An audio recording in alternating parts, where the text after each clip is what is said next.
Hi, this is Neville Douglas, and if this is your first time that you've come to the channel, I want to say thank you very much.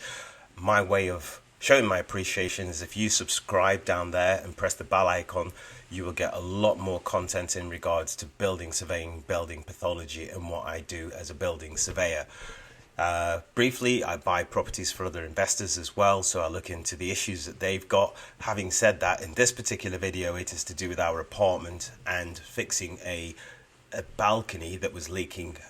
It's classed as part of the building, but the insurance company said it was not part of the building itself. It's not classed as a roof, even though it is a roof over the bedrooms. But anyway, putting that to one side, I've come up with a novel solution and a novel fix, which is going to be shown with some of the items in the video. So if you want to know more, then keep watching the video. Also, as a thank you to you, I'm going to be producing a lot more content to do with building issues around properties. Excuse the noise.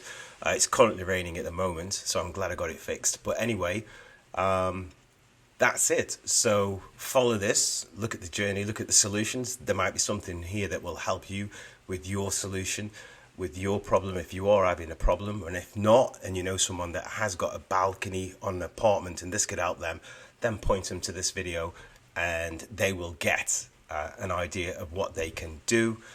And also there are going to be other subsequent videos looking at other items as well. So this one is specifically to look at the issues with the balcony and the solutions that I came up with and the finished product. So I hope you find this content useful. Thank you.